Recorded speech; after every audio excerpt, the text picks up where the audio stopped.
as probably you are familiar. 9 of them, with the exception of Myanmar, are members of the PCT.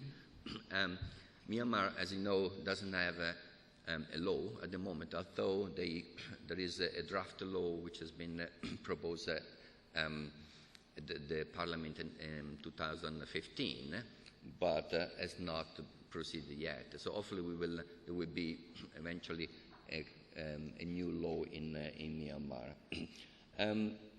So since the end of last year, we are now talking about the AEC, which is the ASEAN Economic Community. So it is an important project.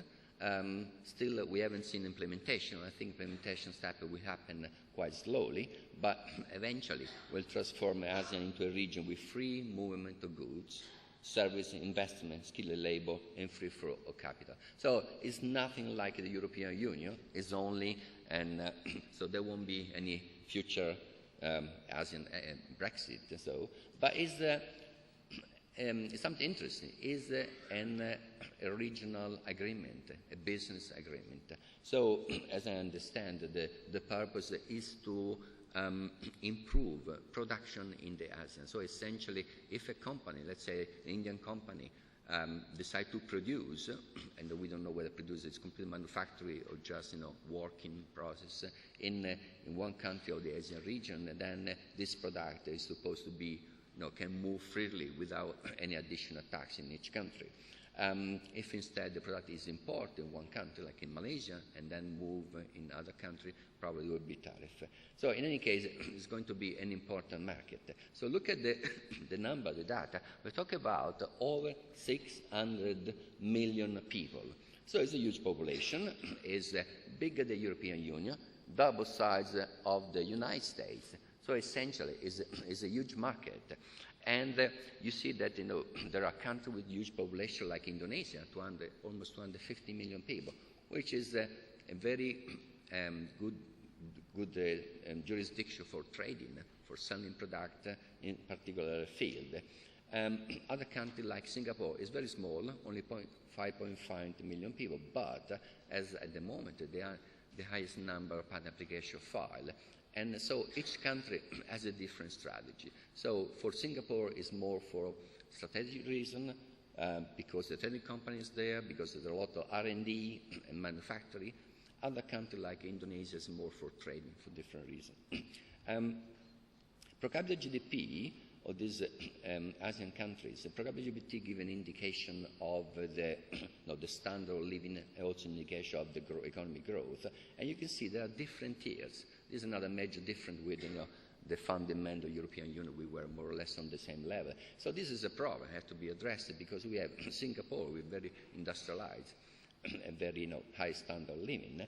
And then you have a second tier with Malaysia and Thailand. Malaysia because rely quite a lot on oil, and Thailand has always been good for manufacturing, although now they are facing some economic issues. Then you have the third tier with the big population, Indonesia, Philippines, Vietnam. So big population is good for trading, manufacturing is improving there. And then you have a last tier with country where probably less attractive is where probably your client may not be interested. Right? This data may give some provide information to your client about their strategy. If they want to sell product, for example, Indonesia is selling for mobile, of course for pharma, and Singapore is more for strategic reasons. I had a few years ago an interesting situation where a product made in India for the US market had to come to Singapore, and the reason is because the trading company was in Singapore. There's a lot of financial company, trading company in Singapore. So the goods were just arriving to Singapore airport. They were having a change of title, a transaction, and then ship again to the United States. Well, this fact, this change of title transaction can be a patent infringement if there is a patent there. Of course, you need some information. It's a matter of strategy. So a patent in Singapore is quite cheap to be obtained, may have a strategic reason. So the ASEAN or AEC is progressing. They expect, they have a good growth, and they anticipated 6.9 growth until 2018. projected to be in the long term a fourth large economy, and especially in the mobile phone is a really huge business, and internet penetration. I'm always amazed how my colleague, almost from Chinese background, they shop online, and it's something that, as a European, usually I won't do. I just like to go in the shop and look at goods. So that can be quite important for business. As you see in China, it's a big online shop, it's quite big business, and a company like Alibaba became huge because of that. So understanding, the culture of the region, of the country, what they would like to use can be quite important to develop specific business. So let's look now at the patent. How many patent applications, so how much interest. This is until 2014, it's not updated, but you see Singapore is about 10,000 patent applications filed per year. Countries like Indonesia, Malaysia, and Thailand is about 8,000. What is interesting to me is looking at the progression. If you look in 2011, for example, Singapore was already at 10,000. So there's been an increase, but now percentage is quite small. But it's amazing, Indonesia and also Thailand. It means that these countries have become more and more important. Vietnam, although the numbers are still low, they had a 20% increase, which is quite substantial, and we'll come back on Vietnam later for a particular reason. So this indication that the number of patent applications in the ASEAN region is increasing, so there is more and more interest, and some of the countries, they are going faster than others for a particular reason that your client may need to investigate. Okay, the problem is that, with exception with Singapore, with a very high efficient and very high IP system and very fast for grant of patent, the other countries essentially they are quite slow. We will address later and see how we can solve this problem. There are some particular specific way to address this problem. So I'll talk a bit of Singapore because it's where I'm based, but also because Singapore is really the most advanced country in the ASEAN region, and especially for the IP has taken many initiatives. So Singapore in the last 20 years has changed the country from a registration country to a self-assessment country to a fully positive examination country. So now it's very high standard. They have developed within a few years, with the help of the European Patent Office, a solid they have a number of, I think, over 100 patent examiners, and the standard is quite good. It's quite good. So this is at a certain point, they decide they want to become the IP hub of ASEAN, and they have improved their standards. They have designated IP judges, and more importantly, they have put a lot of effort in mediation and arbitration. So there are WIPO, there are International Chamber of Commerce. So this is something that attracts company to go to arbitration rather than litigation. There are 1 or 2 patent cases decide a year in Singapore. It's very little, but there are a lot more and more cases that decide in arbitration. Of course, the reason why companies go arbitration because everything is maintained confidential and information are not disclosed. There are a lot of incentive in Singapore for IP or for doing R&D or for doing business. So this is excellent for us, for our client, and there are companies. There are people setting startup in Singapore from Europe, from the United States, and even from India. This is a recent news which indicates that the commitment of Singapore to innovation R&D is very good for us. So we're talking about 19 billion Singapore dollar in the next 5 years just for R&D innovation. And they have identified some specific area of technology.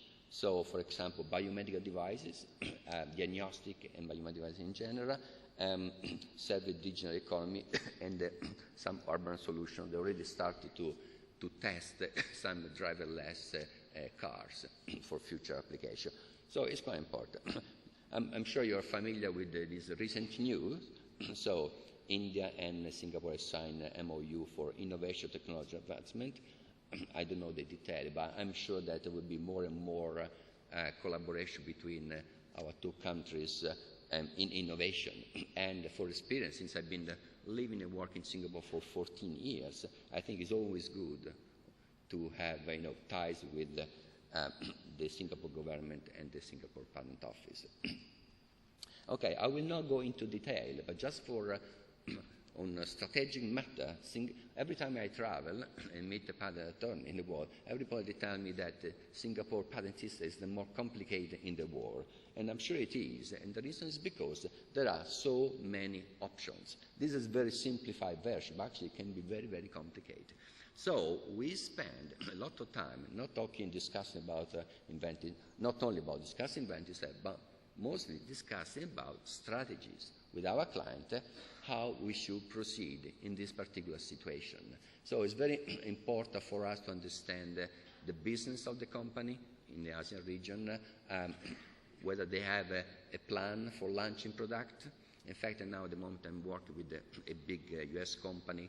They are planning to launch a product in some country, and we are be sure that the strategy for patent with a number of divisional match the plan, the business plan they have, and we consider all the possibilities, probably like avoiding issues like double patent in the future. So it's always important to understand whether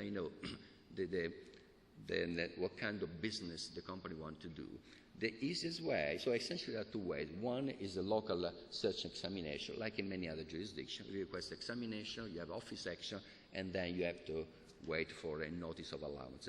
But at the moment, the most favorable and most convenient, cost-effective strategy is to request a modified examination. Essentially, you obtain a grant allowance in a major jurisdiction like Australia, European Union, the APO, or United States, and then you have the same claim. This is very cheap, convenient, and cost-effective. There are some issues, some specific reasons why this convenient system cannot be used, specifically for second medical use. So it's something that I will not go into detail. It's big company, but I'm happy if anyone has particular interest to discuss. IPRP is an option, but it's unlikely that is a positive all problem like a clarity has been resolved. So it's no use.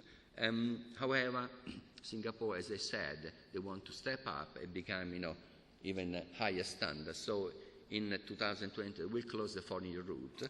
As I said, it's very convenient, allowed a lot of strategy, a lot of consideration.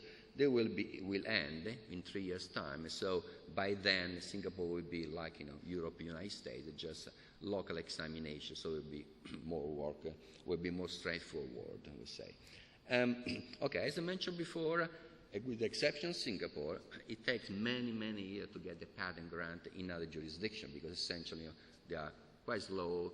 They're very, very few examiners, not well trained, so they usually just wait for patent to be granted in other major jurisdictions. So this one, which is the aspect, is a collaboration which is among the countries of the ASEAN region to expedite the examination in the grant. So how it works is that once the allowance patent has been allowed in one country, then you can use the same result for the same claims and expedite examination of the country. So essentially, the country is Singapore because, as mentioned, the others so slow. It may take 10 years to obtain allowance in Thailand. So by then, probably the applicants already lost interest. So essentially, we can go faster with the allowance in Singapore through the local examination.